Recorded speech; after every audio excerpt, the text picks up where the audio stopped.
नमस्कार, मैं अशोक कुमार पांडे और स्वागत है आपका टीसीएच पर। देश के ठीक बगल में हमारा एक पड़ोसी बांग्लादेश एक अलग तरह के विद्रोह से गुजर रहा है और शेख हसीना को शरण लेनी पड़ी है भारत में। शेख मुजीब की बेटी है वो। शेख मुजीब बांग्लादेश के निर्माता माने जाते हैं, बांग्लादेश के निर्माता हैं, माने जाने वाली बात क्या है। और उनके साथ जो सेना ने किया था वो सारी दुनिया जानती है। उस समय शेख हसीना जर्मनी में थी, वरना शायद उस समय उनको भी मार डाला गया होता, पूरे परिवार को लगभग खत्म कर दिया गया है।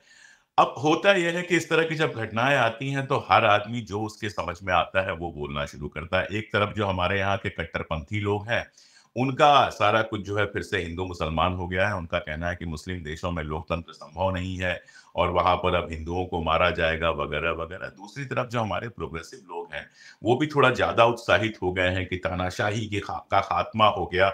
बिना ये सोचे हुए कि तानाशाही जाने के बाद जो लोग सत्ता में आ सकते हैं, वो कौन से लोग हैं। और सबसे बड़ी बात कि इस दुनिया में इस तरह जिस तरह से इतने तख्ता-पलट हुए हैं दुनिया भर में, चाहे वो अफ्रीका में हो, चाहे एशिया में हो, चाहे मिडल ईस्ट में हो, उसके पीछे अक्सर सीआईए और ऐसी ताकतों के अपने खेल रहे हैं, बाज़ार के अपने खेल रहे हैं।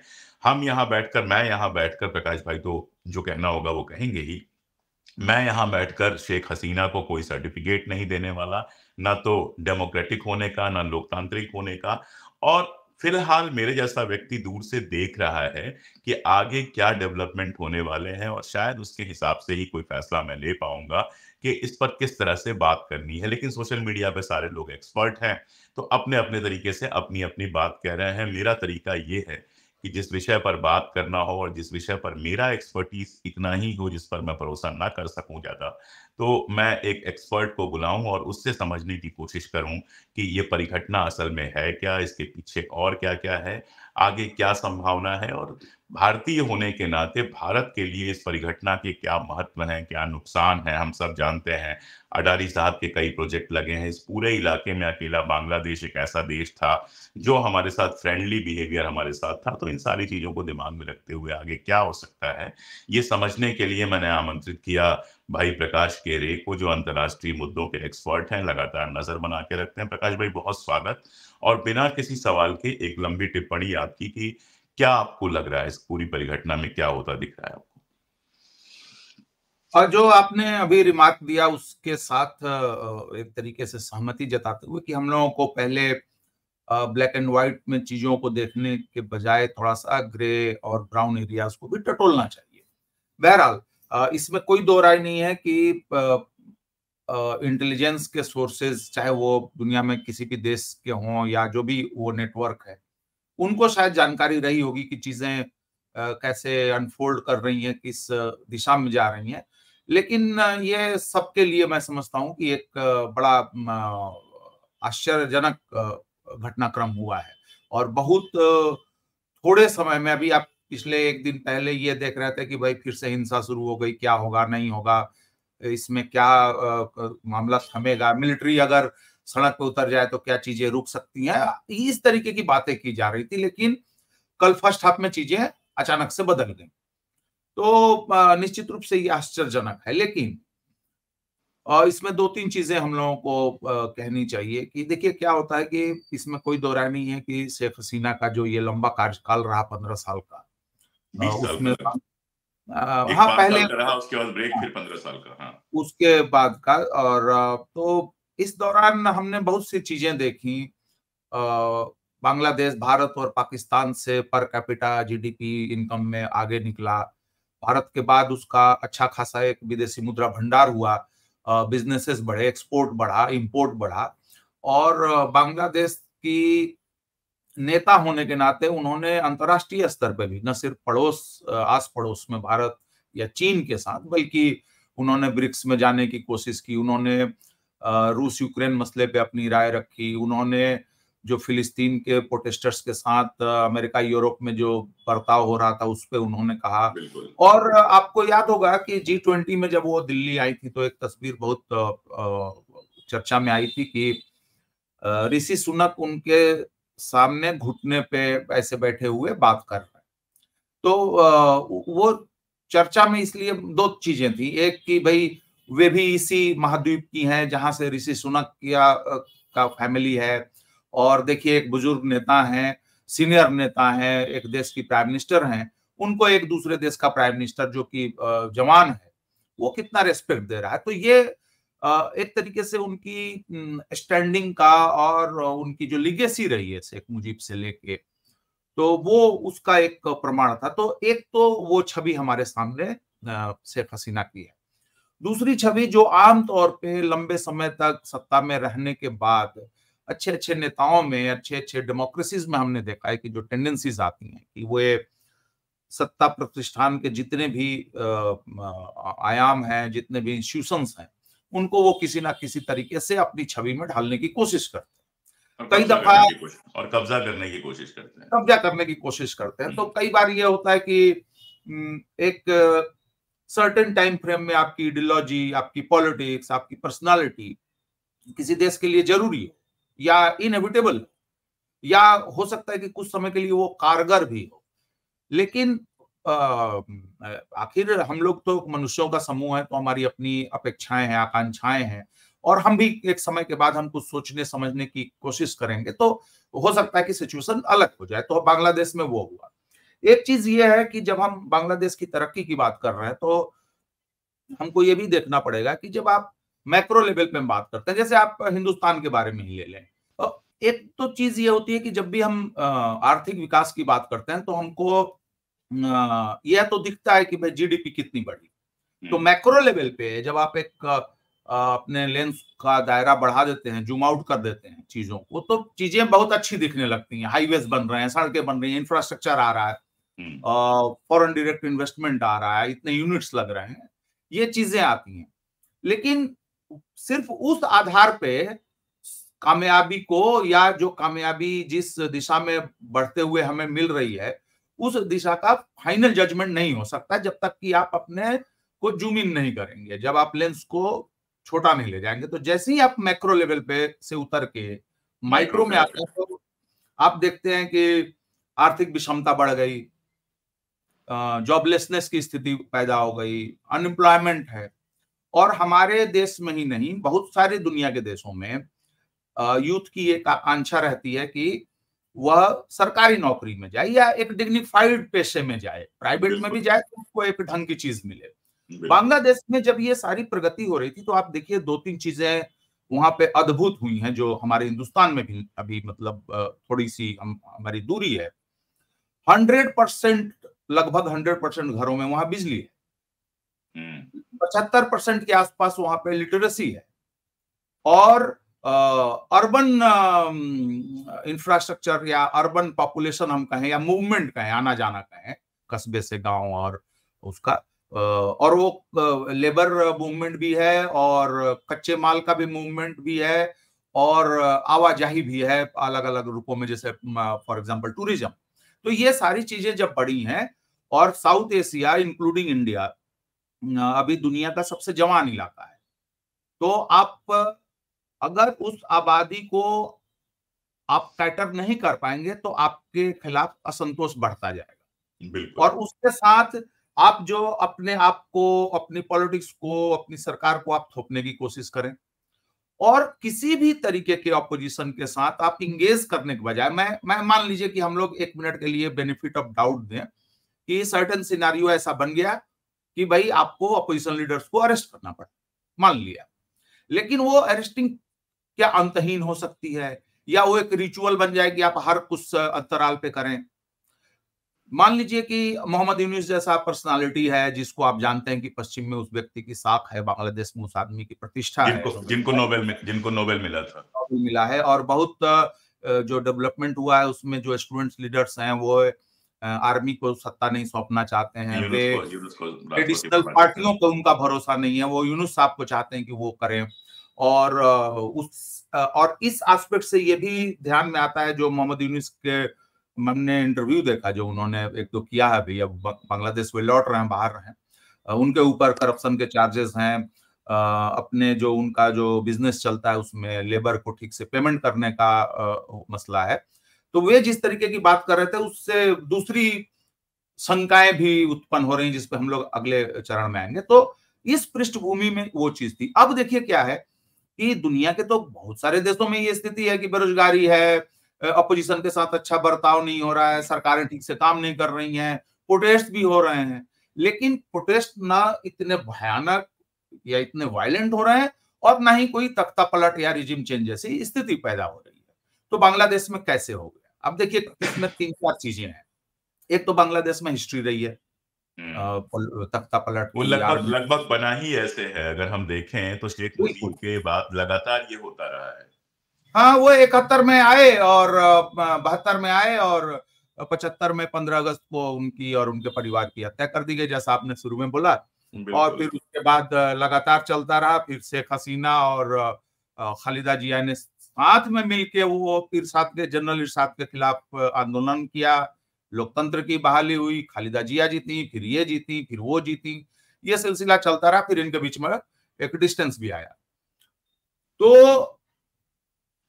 अभी जैसे जो आर्मी चीफ हैं वो इनके रिश्तेदार भी हैं, इनके विश्वास पात्र भी हैं, और कुछ बांग्लादेश के पत्रकारों ने रिपोर्ट भी हुई है ऑफिशियली भी कि उन्होंने उनको कहा कि तुम आर्मी उतारो और पुलिस जैसे कर रही है वैसे तुम जो है कंट्रोल करने की कोशिश करो।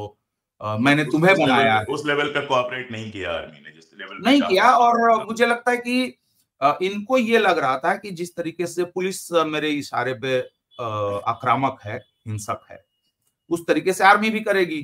क्योंकि क्या होता है, देखिए वही चीज है कि अपने ही बनाए हुए लाइज, अपने ही बनाए हुए झूठ के में कैद हो जाना। कि मैंने भाई आर्मी चीफ बना दिए, आर्मी चीफ ने अपने बाकी जर्नलों की नियुक्ति कर दी, अब मेरा कंट्रोल हो गया, अब मैंने यहाँ 4 जज भर दिए। प्रकाश भाई हम लोग याद कर सकते हैं कि शेख मुजीब की भी जब हत्या हुई थी तो जो पॉलिटिकल लीडर, मुझे नाम एग्जैक्टली। तुरंत नहीं याद आएगा, मैं यहाँ पे हूँ नहीं, वो जो सबसे ज्यादा आगे थे और उसके बाद सत्ता में आए, वो शेख मुजीब के बेहद करीबी थे। और हिंदुस्तान में रह के जो लोग शेख मुजीब के लिए आंदोलन चला रहे थे उनमें से वो भी शामिल थे। तो ये तो होता है कि सबसे आप जिस पर भरोसा करते हैं वही इस तरह करता है। लेकिन मेरा सवाल दूसरा है। पिछले चुनाव के पिछले पाकिस्तान में भुट्टो साहब ने जनरल जिया को जनरल चीफ जिया को बनाया। बनाया था, सबसे मूर्ख समझ के जनरल जिया को बनाया कि ये बेवकूफ है, मेरे ऑर्डर फॉलो करेगा, और जनरल जिया नहीं, उनका तिया पाचा कर दिया। खैर, मैं दूसरी बात कर रहा था कि बांग्लादेश जब चुनाव भी हुआ था तो हम लोगों ने थोड़ी सी बात उसकी की थी। कौन से हालात ऐसे थे जिसकी वजह से बांग्लादेश चुनाव ऐसा हुआ कि विपक्ष ने पूरा बहिष्कार कर दिया? एक थ्योरी ये आ रही है कि सीआईए के ऑपरेटिव्स लगातार काम कर रहे थे और उस समय से ही वहां का माहौल बिगाड़ने की, चूंकि बांग्लादेश चीन और हिंदुस्तान के करीब था और स्ट्रेटेजिक पोजीशन जो है सीआईए चाहता नहीं था कि इस तरह का हो अपना आदमी। ये थ्योरी चलती रहती है, कितना सही कितना गलत ये आप जैसे लोग बता पाएंगे। तो उस इलेक्शन के समय क्या ऐसी स्थिति थी? भाई, एक तो होता है कि आपने इलेक्शन रिग कर लिया, रिगिंग का आरोप अपने यहाँ भी लग रहा है, अपने यहाँ भी एडीआर की रिपोर्ट आई है कि वोट ज्यादा गिने गए, कम गिने गए, ये मेरे ख्याल से ज्यादातर डेमोक्रेसीज में ये चलता रहता है। लेकिन पूरा का पूरा विपक्ष चुनाव से बाहर चला गया। उसके बाद कहा जाता है कि हिंदुस्तान की एजेंसीज और चाइना की एजेंसीज ने मिलकर वहां पर एक छोटा मोटा विपक्ष का गठबंधन तैयार किया ताकि चुनाव जैसा दिखाई दे। तो इस लेवल पे चीजें कैसे चली गई, जबकि इसके पहले का चुनाव मोटा मोटी ठीक ठाक चुनाव हुआ था, जैसा चुनाव होता है, और उसमें शेख हसीना जीती थी। इसमें 2 बातें हैं। एक तो विपक्ष मतलब खासकर बांग्लादेश बीएनपी। नेशनलिस्ट पार्टी, जी। बीएनपी के बायकॉट करने की जो अ, जाहिर वजह थी वो यह थी कि उनके नेता को और बाकी बहुत सारे नेताओं और कार्यकर्ताओं पर जिस तरीके से ओवर द इयर्स जो है अटैक्स हुए थे, एक तो ये था। तो वो बायकॉट का मसला था। दूसरी चीज देखिए क्या है, सीआईए की बात या बाकी दूसरे जो इस तरीके के इदारे हैं दूसरे दूसरे अलग अलग देशों के, ये तो इनका तो एक कांस्टेंट काम होता है कि वे डिफरेंट देशों में जाएं। वो देश छोटे हो सकते हैं, वो देश बड़े हो सकते हैं, और कुछ ना कुछ वहां पे अपने नेटवर्क बनाए। और हमेशा एक चीज होती है कि कभी भी जैसे हम लोग सुनते हैं ना कि मान लीजिए हमारे रक्षा मंत्री या विदेश मंत्री किसी दूसरे देश में गए समझौते हुए, तो उसमें एक जगह लिखा होता है कि इंटेलिजेंस शेयरिंग करेंगे। लेकिन एक बात जान लीजिए कि इंटेलिजेंस एक ऐसा इदारा है, ऐसा डिपार्टमेंट है कि जहां पे इंटेलिजेंस शेयरिंग जैसी कोई चीज नहीं होती है। वहां हमेशा इंटेलिजेंस बार्टरिंग होती है। आप मुझे क्या दे सकते हैं, मैं आपको क्या दे सकता हूं। बिल्कुल। तो फॉर एग्जांपल बॉम्बे अटैक के मामले में आप हेडली का वो कर सकते हो, जो आईएसआई का भी एजेंट था, उसके हमारे यहाँ के भी लोगों से संपर्क थे हेडली और वो सीआईए के पेरोल। जॉन हेडली जो था। हाँ, तो ये बिल्कुल कयास सही है, मतलब कयास लगाया जा सकता है, उसके आधार हैं कि सीआईए का एक रोल है इस पूरे गेम में, चुनाव से लेके अभी तक। और उसकी वजह एक तो ये है कि सीआईए हमारे इलाके में, साउथ एशिया में कोई उसकी नई स्थिति नहीं है। वो जमाने से वो कर रहा है। 62 के जो भारत चीन का मसला हुआ था उसमें उस दौरान उन्होंने तिब्बत में एक मिलिशिया बनाने की कोशिश करी थी। उसके बाद पाकिस्तान में जो उन्होंने किया, उनकी भूमिका हमारे यहाँ पंजाब या कश्मीर में क्या रही है, ये तमाम पाकिस्तान के इंटरनल पॉलिटिक्स को जिस तरीके से उन्होंने कंट्रोल किया है ओवर द ईयर्स, तो वो तो एक एस्पेक्ट है। लेकिन मैं समझता हूं कि जो इतना स्विफ्ट फॉल हुआ है कि भाई कुछ महीने पहले ही इतना बढ़िया चुनाव, ठीक है 45% ही पार्टिसिपेशन हुआ, लेकिन फिर भी कुछ तो जनमत है इनके साथ, कुछ तो लोग हैं। तो इतना स्विफ्ट फॉल जो है वो या तो ये हो सकता है कि अचानक हो जाए, जैसे आप 25-30 साल से आप चाउसेस्कू जैसा शासन चला रहे हो और आप जनता आई है आपका भाषण सुनने के लिए, और वही जनता भाषण में गड़बड़ हुआ और सब हो गया और उनको वो भाषण छोड़ के और हेलीकॉप्टर से भाग जाना पड़ा और पकड़े भी गए आगे जाके। तो एक तो वो एस्पेक्ट हो सकता है कि अचानक से हुआ और सिचुएशन कंट्रोल से बाहर निकल गई। आर्मी के मन में हो सकता है कि इस तरीके की भावना जगी कि भाई हम अपने लोगों पे, क्योंकि हमारे सामने एक एग्जांपल है इजिप्ट का। इजिप्ट में जब आर्मी उतारी गई, तो जब इन्होंने आर्मी उतारी हुस्नी मुबारक ने, तो आर्मी ने कह दिया कि ये हमारा इतिहास नहीं है। हालांकि वो झूठ बोल रहे थे, उन्होंने पहले अपने लोगों पे भी गोलियां चलाई हैं, लेकिन एक मोरल हाई ग्राउंड लिया कि मैं अपने लोगों पे गोली नहीं चला सकता। और हुआ क्या, उसके बाद चुनाव हुए, थोड़े समय के लिए मोर्सी रहे, मोर्सी को लेफ्ट टू राइट सबने मिलके उनको जो है अपदस्थ कर दिया, उनको जेल में डाल दिया, मार दिया, उनके बच्चों को भी। और जो आदमी ये मोरल हाई ग्राउंड लिया हुआ था, वे सारे लोग अभी तानाशाह बन के उसी देश में बैठे हुए हैं जहां पे कि चुनाव होते हैं और जो दूसरा कैंडिडेट होता है उनका मुख्य विपक्षी, वो तीसरे नंबर पे आता है, दूसरे नंबर पे इनवैलिड वोट्स आते हैं। तो मिलिट्री के भी अपने पैतरे हैं, और हम जानते हैं हमारे सामने अनगिनत उदाहरण है जहां पे आर्मी ने अपने मोरल हाई ग्राउंड को भी दिखाया है, और आर्मी ने मोरल हाई ग्राउंड के की आड़ में आके उन्होंने बांग्लादेश का एग्जांपल है, शेख मुजीब बांग्लादेश, पाकिस्तान, तमाम इरशाद का मामला, सारे सबका मामला है। बिल्कुल बिल्कुल। तो मुझे लगता है कि वो है, लेकिन मैं समझता हूं कि हमारे पास एविडेंस नहीं है कि भारत या चीन के इंटेलिजेंस ने कोई काउंटर ऑपरेशन किया होगा।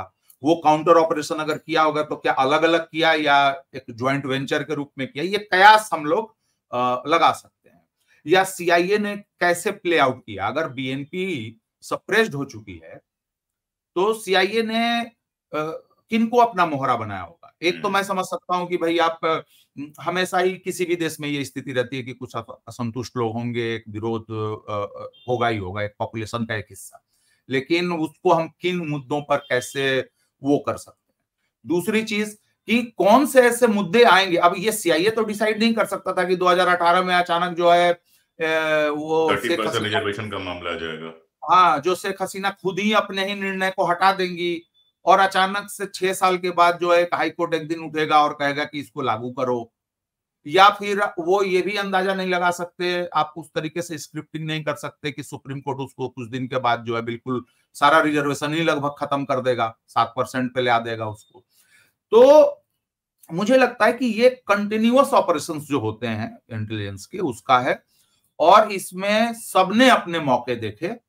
मिलिट्री ने ये देखा कि भाई ठीक है, इनकी रिश्तेदारी और इनके कृपा से तो मैं यहां तक पहुंच गया, मेरे पिता भी थे और तमाम चीजें, और मेरे ससुर भी थे चेयर पर। जब ये पहली बार थी तो उनके ससुर थे मिलिट्री हेड, तो इनको भी लगा हुआ कि भाई अब डूबती नैया में सवारी का कोई फायदा नहीं है, तो उन्होंने एक पोजीशन लिया। दूसरी तरफ बीएनपी और जमाते इस्लामी, प्रो पाकिस्तानी एलिमेंट, चरमपंथियों को मौका मिला कि चलो इसी बहाने हम भी अपना हाथ धो लें स्टूडेंट प्रोटेस्ट के नाम पे। यहाँ मैं आपको एक सेकंड रोक रहा हूँ प्रकाश भाई, चूंकि आपने जमात का और बीएनपी का नाम लिया है और उस तरफ बात ले गए, जो मेरा अगला सवाल होता कि एक बड़ा सवाल ये उठाया जा रहा है कि शेख हसीना अपने पूरे कैरेक्टर में काफी सेकुलर थी और प्रगतिशील जो वहां ताकतें थी उनको काफी आगे बढ़ाया था। आमतौर पे तानाशाहों के साथ उल्टा होता है, इसीलिए मैं तानाशाह शब्द अभी तक उपयोग नहीं कर रहा हूँ। हालांकि किया नहीं जा सकता। हमारे सोशल मीडिया ने कल से ही उनको डिक्टेटर बनाया हुआ है, लेकिन ना मैं तानाशाह शब्द का उपयोग नहीं कर रहा हूँ, क्योंकि उनके टाइम में हम देखते हैं कि बांग्लादेश, आपने इकोनॉमिक प्रोग्रेस की बात बताई, आप निश्चित तौर पे अगले राउंड में वहां के इस वाले मुद्दे पर, सोशल फैब्रिक पे बात करेंगे। जबकि जो ये विपक्षी जिन दलों की बात आप कर रहे हैं, चाहे बीएनपी हो, चाहे वो जमात इस्लामी हो, या प्रो पाकिस्तानी जो भी ताकतें हैं वहां पर, इन ताकतों का सारा जोर जो रहा है वो कम्युनल फोर्सेस को मजबूत करने का रहा है, और इसीलिए तुरंत ये आशंका जताई गई कि वहां पे जो हिंदू हैं उनके ऊपर आक्रमण हो सकता है, मंदिरों पे आक्रमण की 2-4 पुष्ट अपुष्ट खबरें भी आई हैं। तो ये जो पूरा का पूरा मामला है, ये कितना असर कर सकता है अगर ये लोग सत्ता में आते हैं, नंबर 1।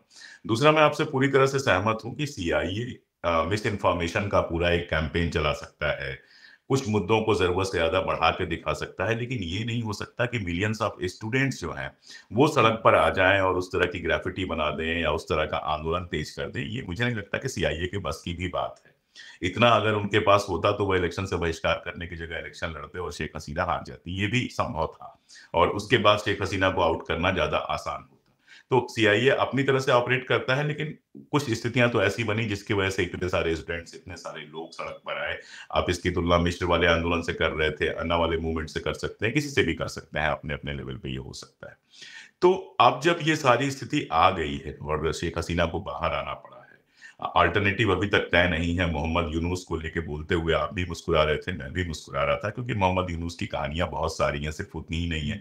यूथ के साथ होता है कि कई बार नॉन जैसे हमारे यहाँ अन्ना आ गए, तो नॉन पॉलिटिकल जो व्यक्तित्व होता है वो बहुत ज्यादा आपको आकर्षित करता है कि नहीं, वो होना चाहिए। हमारे यहाँ मनमोहन सिंह के लिए भी मैं इसी तरह से सोचता हूँ, कोई बुरा मान सकता है इस बात पर, लेकिन मैं इसी तरह सोचता हूँ कि एक नॉन पॉलिटिकल ईमानदार जैसे दिखने वाले प्लेयर को लेके आ जाए। लेकिन मनमोहन सिंह की हैसियत बिल्कुल अलग तरह की थी।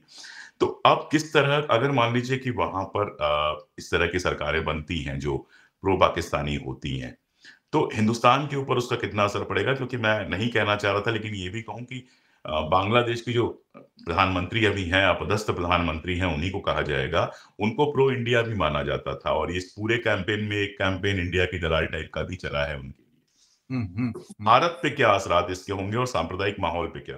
क्योंकि साथ ही हम ये पिक्चर्स भी देख रहे हैं कि लोग मंदिरों को बचा रहे हैं और मंदिरों को बचाने की अपील की जा रही है, तो सोशल टर्माइल भी बहुत सारा है वहां पे। देखिए, ये तो आप आजादी के जमाने से आप देख सकते हैं कि बंगाल में, मतलब यूनाइटेड प्रोविंस जब था, तब भी और बाद में भी, और पाकिस्तान के रहते हुए भी और बांग्लादेश बनने के बाद भी, कि अल्पसंख्यकों पर या जो आदिवासी कुछ इलाके हैं, वहां पे ज्यादतियां भी हुई हैं और वहां पे उनके लिए भी लोग खड़े हुए हैं, जैसे एक किसी भी सोसाइटी में आमतौर पे हम देखते हैं। तो वो हमले हुए हैं, और मैंने जो पहली चीज कही कि जो एंटी इंडिया सेंटिमेंट चुनाव में आया और जो अभी दिख रहा है, तो जाहिर तौर पे एक आकर्षण उन तबकों में, उन गुटों में जरूर होगा कि भाई इसी माहौल में अब घुस के अपना उल्लू सीधा कर लो। यस। जैसे हमने 2-3 चीजें देखी, एक तो ये मंदिरों पर जो अटैक की जो कुछ खबरें आई हैं, या एक हिंदू काउंसिलर की हत्या की खबर आई है। दूसरी तरफ कल के मैं कुछ विजुअल्स देख रहा था कि जहां भी बांग्लादेश और इंडिया के फ्लैग साथ में लगे हुए थे, उन जगहों को तोड़ मरोड़ किया जा रहा था। अब बताइए, जब शेख मुजीबुर रहमान के म्यूजियम में जब आग लगाई गई होगी, तो उसमें तो उनके लाइफ से, उनके काम से रिलेटेड बहुत सारी चीजों में हिंदुस्तान के नेता या बहुत सारी चीजें, या इंडियन गवर्नमेंट ने जो मुक्ति वाहिनी को चीजें दी होंगी, बंदूकें या वो तमाम चीजें, वो प्रदर्शनी में वहां पर रखी हुई थी। तो वहां पे गुस्सा टूटा है।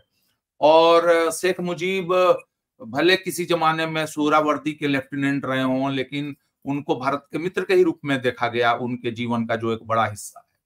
तो निश्चित रूप से वो ग्रुप्स हैं, और इसीलिए भारत के लिए 3-4 चीजें हैं, मैं बहुत शॉर्ट में बता दूं। एक चीज ये है कि न सिर्फ हिंदुओं का, बल्कि जो अवामी लीग के सपोर्टर्स होंगे, उनके ऊपर अटैक्स लगातार चल रहे हैं। उन फ्री मैं कहना चाह रहा था, बिल्कुल हंटिंग ग्राउंड बना हुआ है, क्योंकि अभी मिलिट्री भी नहीं है ना कंट्रोल में, अभी वहां कुछ नहीं है। मान लीजिए, देखिए क्या हुआ है, मुझे लगता है कि अपोजिशन इंक्लूडिंग मिलिट्री एक डेलिबरेट एक साइलेंस है कि लोगों के गुस्सा को, लोगों के नाराजगी को, फ्रस्ट्रेशन को, रिवेंज लेने की उसको निकल जाने दो, ताकि और इसी बीच में सारे परिक जो है अपने अपने पत्ते बिछा रहे हैं। अब देखिए क्या हुआ है, राष्ट्रपति ने कहा कि भाई खालिदा जिया को रिहा कर दो।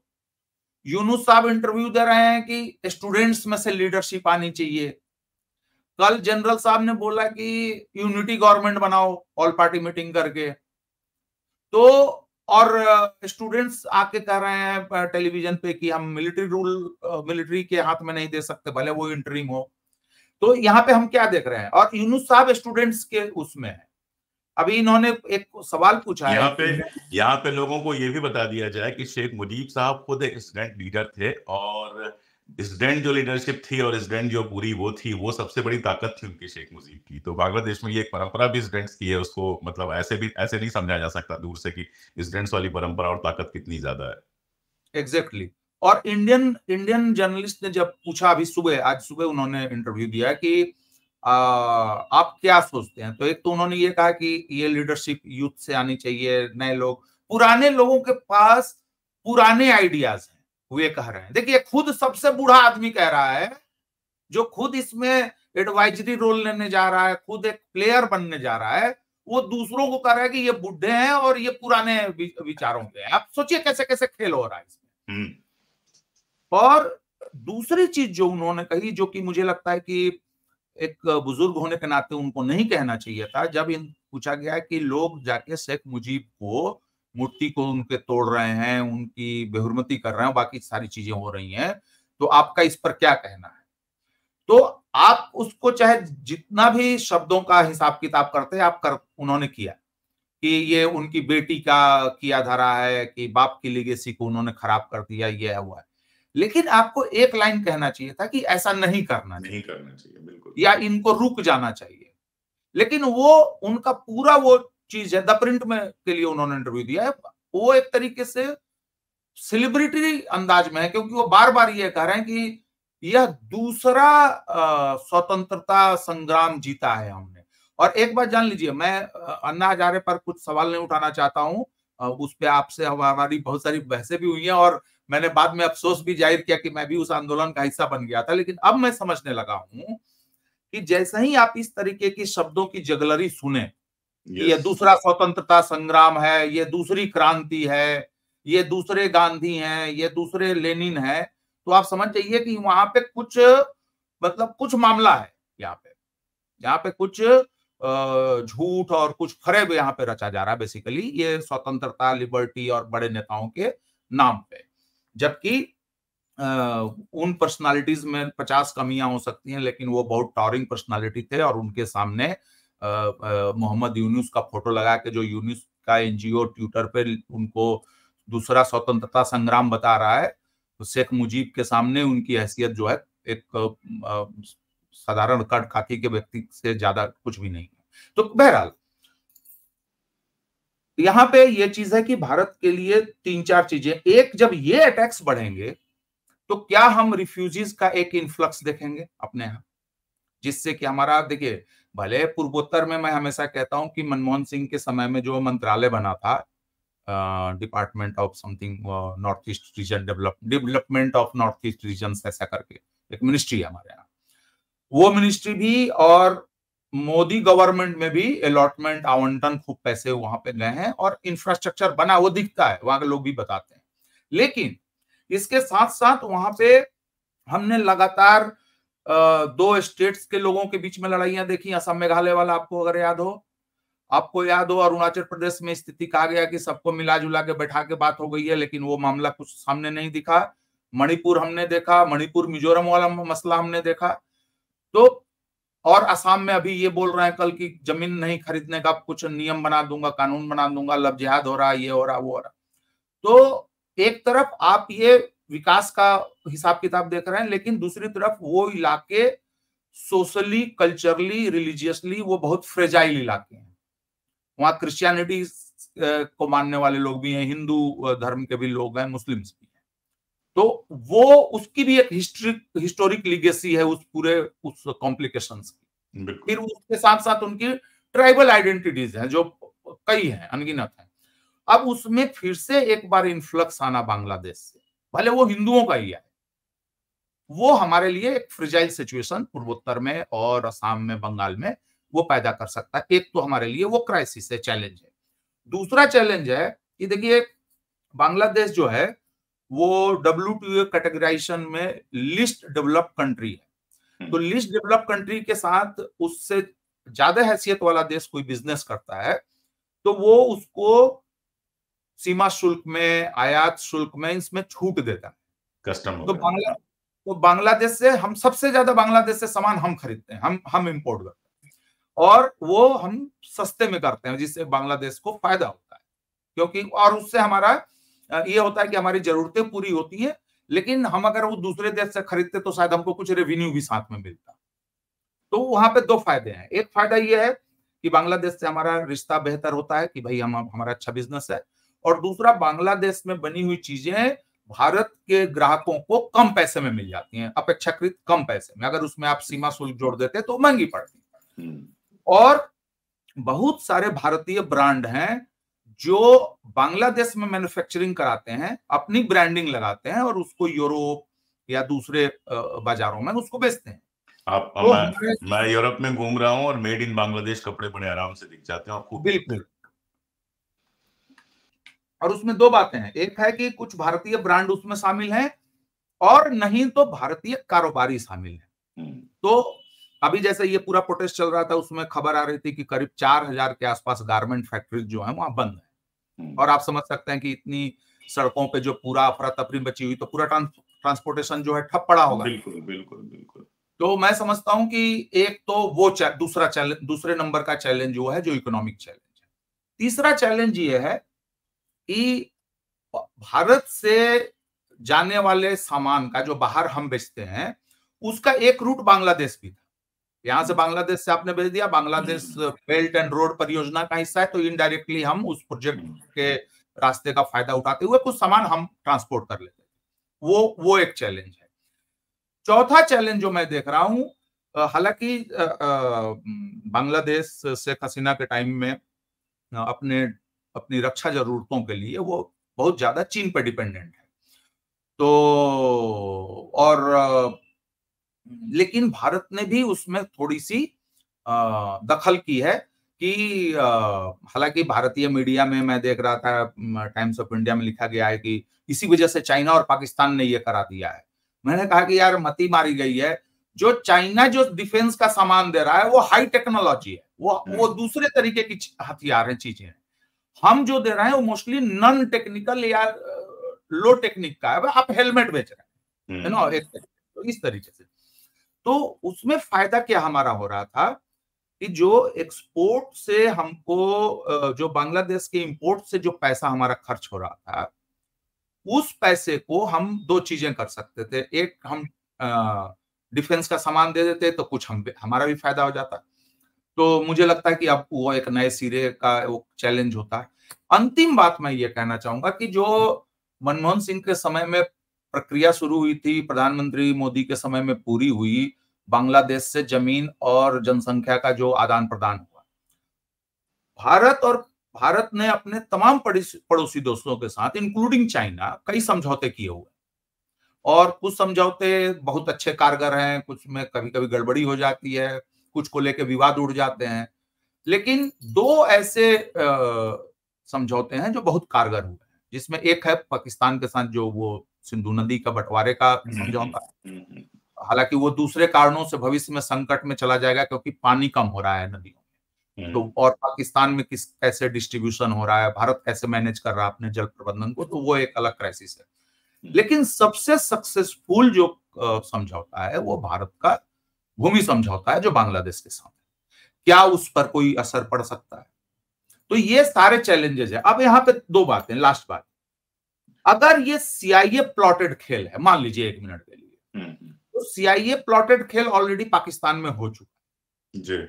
और आप देखेंगे कि जम्मू में जिस तरीके से चीजें फ्लेयर अप हुई हैं, उसमें एक ना एक एस्पेक्ट पाकिस्तान या सीमा पार का जुड़ता है, कम से कम मैं तो ये मानता हूं। बिल्कुल। तो पाकिस्तान में एक ऐसी सरकार आई जिस सरकार के मुखिया ने कहा कि करगिल में हमने गलती की थी और प्रधानमंत्री मोदी के साथ उनके पुराने रिश्ते हैं, तो लगा कि भाई एक पॉजिटिव सिग्नल आएगा वहां से, जो कि इनफैक्ट चीन से आया अपने लेवल पे। लेकिन उसके बजाय आप जम्मू में फ्लेयर अप देख रहे हैं। तो अगर 1 मिनट के लिए मान लिया जाए कि सीआईए का ऑपरेशन है, तो हमारे लिए चैलेंजेस बढ़ सकते हैं। हो सकता है कि ब्रिक्स को लेके, चाइना के साथ जो अभी नए तरीके से कुछ बातचीत का रास्ता खुल रहा है, उसको लेके किसी तरीके की बार्गेनिंग अमेरिका हमारे साथ करने की कोशिश करे। और इन केस अगर, जैसा कि टाइम्स ऑफ इंडिया के wise man of times of India लिख रहे हैं कि इसमें चाइना का और पाकिस्तान का मिला जुला हाथ है, तो तब भी कि भाई नेपाल में भी चाइना आ रहा है, मालदीव में भी चाइना आ रहा है, श्रीलंका में भी चाइना आ रहा है, पाकिस्तान में चाइना है ही, अब बांग्लादेश में भी आ गया, तो आपको तो फिर बहुत ज्यादा चिंता करनी चाहिए। आप इस तरीके का आर्टिकल, प्रोपेगेंडिस्ट आर्टिकल लिख के थोड़ी उसको काउंटर कर पाएंगे, अगर सचमुच में चाइना इसमें इन्वॉल्व है। और सर एक चीज मैं मान लीजिए कि इसमें सीआईए हो चाहे नहीं हो, 1 मिनट के लिए मान लिया जाए, हो भी सकता है, नहीं भी हो सकता, लेकिन कम से कम 2 इंटेलिजेंस एजेंसियां या 2 गवर्नमेंट जो हैं, वो इसमें कतई शामिल नहीं हो सकती थी।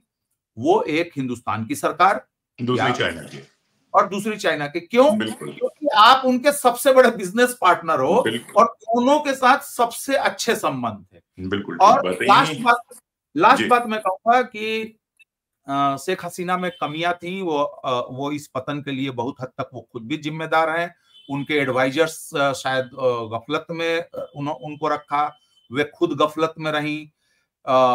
लेकिन जो लोग सत्ता में आ सकते हैं, उनको लेके भी हम बहुत निश्चिंत नहीं हो सकते कि वहां पे कोई राम राज्य जैसी स्थिति आने वाली है। तो यही फर्क होता है, जब कोई एक्सपर्ट बोलता है तो इफ्स एंड बट्स के साथ बोलता है, संभावनाओं की बात बोलता है, और जब कोई सुपर एक्सपर्ट बोलता है तो वो जजमेंट दे देता है।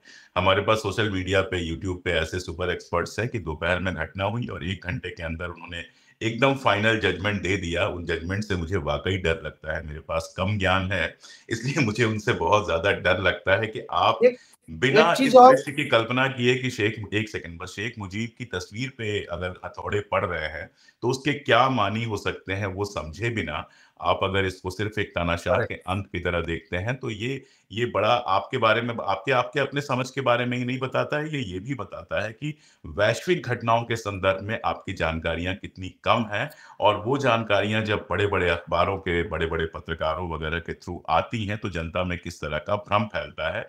और दूसरी तरफ जिस तरह से हमारे यहाँ के सांप्रदायिक लोगों ने ये बातचीत शुरू की है, जी, उसका असर वहां की सांप्रदायिक स्थितियों पे क्या हो सकता है, इसको समझे बिना आप अपने लोगों का ही किस तरह से नुकसान करते हैं, वो बेहद महत्वपूर्ण है जानना। मैं ज्यादा कुछ आप लोगों से नहीं कहूंगा, प्रकाश भाई बात को खत्म करना चाहते हैं तो मैं उनके पास माइक दूंगा, लेकिन एक बात मैं जरूर कहूंगा कि इस तरह के मुद्दों पे सबसे तेज जो चैनल है उनकी मजबूरी है, लेकिन हमारे आप जैसे लोगों की मजबूरी नहीं है कि सबसे तेज हम अपना रिएक्शन दें। मैं एक बात बहुत साफ कहता हूं कि जब इस तरह के मुद्दे होते हैं तो मैं अपनी सरकार के साथ खड़ा हूं। आंतरिक मामलों में, बाकी सब मामलों में अपने सरकार का मैं विरोध भी करूंगा, समर्थन भी करूंगा, लेकिन अंतर्राष्ट्रीय मामलों में मैं चुपचाप थोड़ी देर तक इंतजार करूंगा कि हमारी सरकार क्या कह रही है, और उसके साथ-साथ जब तक मामला समझ में नहीं आ जाए तब तक उस पर विस्तार से बोलूंगा नहीं। इसीलिए कल की बजाय आज तक इंतजार करके हमने प्रकाश भाई को बुलाया। प्रकाश भाई 2 मिनट में अपनी बात खत्म कर दीजिए, जो कहना चाह रहे हैं। इसमें आपकी अंतिम बात से मैं शुरू करता हूं कि हम एक तो व्यक्तिगत लेवल पे भी हम लोगों को थोड़ा ठहर के सोचना चाहिए, दूसरी तरफ कि सरकार को भी हमें थोड़ा समय देना चाहिए कि असेसमेंट करके तमाम उनके पास क्या इनपुट है, क्या नहीं है। फिर अभी देखिए, इन्होंने अच्छा किया, कल उन्होंने प्राइम मिनिस्टर को ब्रीफ किया, leader of opposition Rahul Gandhi को उन्होंने ब्रीफ किया, और भी कुछ लोगों से मिले। आज जो है सर्वदलीय बैठक हुई, बढ़िया है।